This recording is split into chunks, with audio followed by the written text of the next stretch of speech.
warahmatullahi wabarakatuh.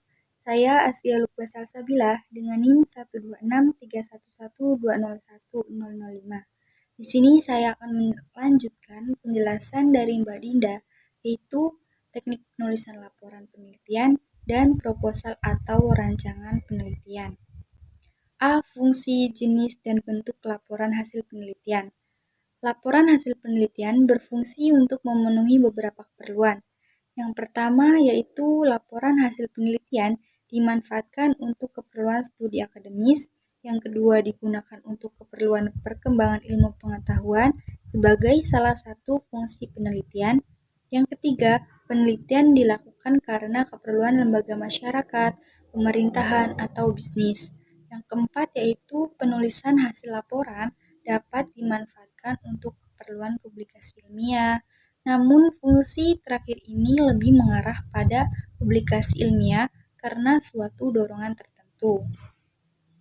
Fungsi penulisan tersebut sangat erat dikaitkan dengan jenis dan bentuk laporan.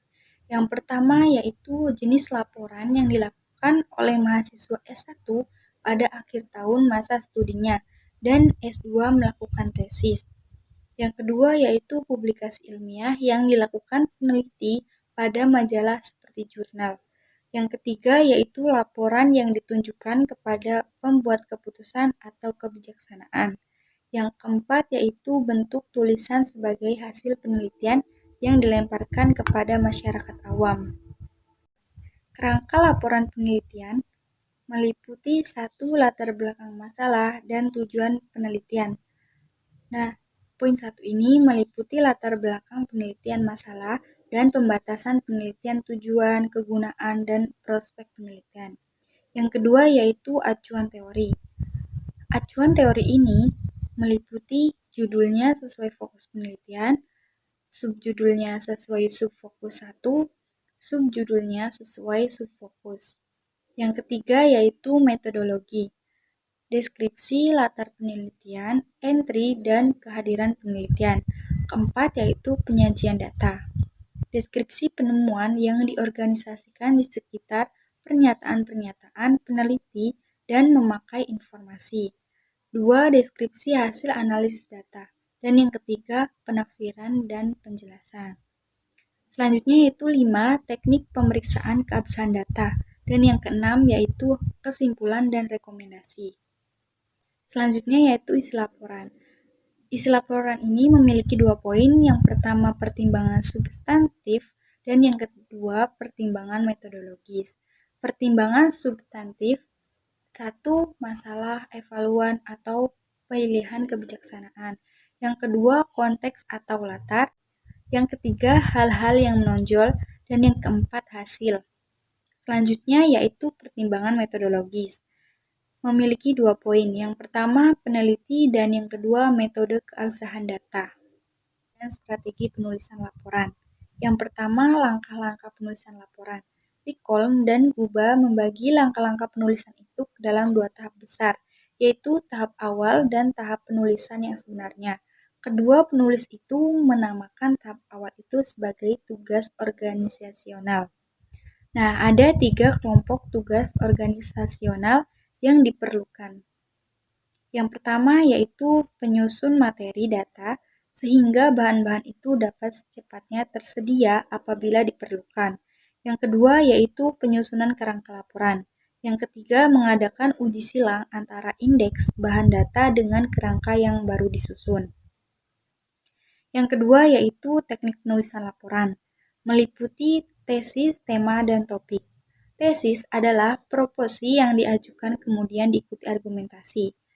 Dan tema adalah beberapa konsep yang muncul dari kata. Dan selanjutnya yaitu topik, satuan aspek tertentu tentang apa yang sedang diteliti dan suatu ide mengenai hal itu. 3. Petunjuk penulisan laporan. Ada 6 petunjuk penulisan yang diberikan oleh Lincoln dan Guba. Yang pertama yaitu penulisan hendaknya dilakukan secara informal. Yang kedua, penulisan itu hendaknya tidak bersifat penafsiran atau evaluatif kecuali bagian yang mempersoalkan hal itu.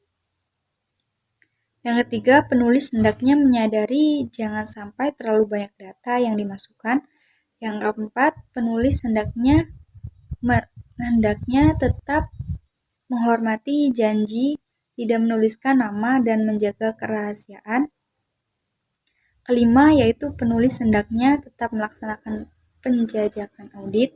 Dan yang terakhir yaitu penulis hendaknya menetapkan batas waktu penyelesaian laporannya dan bertekad untuk menyelesaikannya. Hasil penulisan.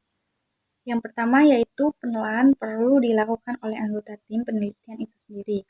Yang kedua, penelaahan pada tahap ini hendaknya tidak hanya dilakukan oleh mereka yang mempunyai latar belakang tentang peneliti, tapi juga boleh berasal dari luar penelitian. Yang ketiga yaitu penelaahan dilakukan oleh kedua kelompok secara bersama-sama. Penulisan karya tulis ilmiah. Yang pertama yaitu pendahuluan, yang kedua maksud dan tujuan, tiga kriteria karya tulis ilmiah.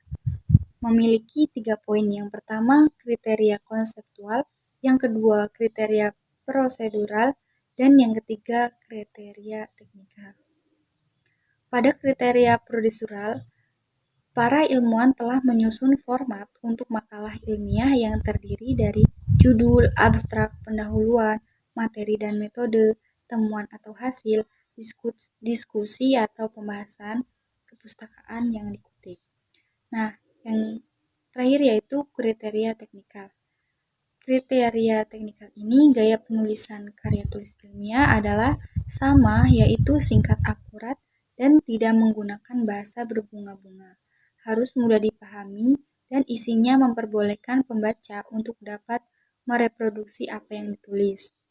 Keempat yaitu paduan penulisan karya tulis ilmiah meliputi A. Urutan format, B. Judul, C. Abstrak, D. Pendahuluan, E. Materi dan metode, F. Hasil atau tujuan, G. Pembahasan, dan H. Keputusan.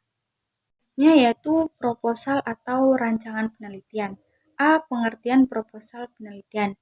Lincoln dan Guba mendefinisikan proposal atau rancangan penelitian sebagai usaha merencanakan kemungkinan-kemungkinan tertentu secara luas tanpa menunjukkan secara pasti apa yang akan dikerjakan dalam hubungan-hubungan dengan unsurnya masing-masing. B. Komponen-komponen proposal penelitian. 1. Penentuan fokus penelitian. 2. Penentuan kesesuaian paradigma dengan fokus. Ketiga, penentuan kesesuaian paradigma dengan teori substantif yang membimbing studi. 4. Penentuan dari mana dan dari siapa data dikumpulkan. 5. Penentuan tahap-tahap penelitian. 6. Penentuan teknik penelitian. 7. Perencanaan pengumpulan dan pencatatan data. 8. Perencanaan prosedur dan pelaksanaan analisis data. 9. Perencanaan perlengkapan penelitian. Perencanaan perlengkapan atau logistik dalam penelitian kualitatif dapat dikelompokkan ke dalam 5 kategori. Yang pertama yaitu pertimbangan logistik secara keseluruhan sebelum penyelenggaraan penelitian. Yang kedua yaitu pengadaan perlengkapan sebelum terjun ke lapangan. Ketiga, perencanaan perlengkapan sewaktu berada di lapangan. Keempat, penyiapan logistik sesudah kegiatan lapangan. Kelima, perencanaan logistik mengakhiri dan menutup. 10 yaitu perencanaan untuk pemeriksaan keabsahan data. Penelitian alamiah dan kedudukan paradigma. Paradigma alamiah munculnya baru pada tahun 80-an. Sebelumnya sudah ada usaha-usaha untuk mengubah paradigma ilmiah, tetapi tetap masih terbentur pada bangunan asumsi, kepercayaan, dan aksioma yang belum mantap. D. Kerangka rancangan penelitian. Meliputi kerangka proposal dan deskripsi proposal. Yang pertama yaitu kerangka proposal.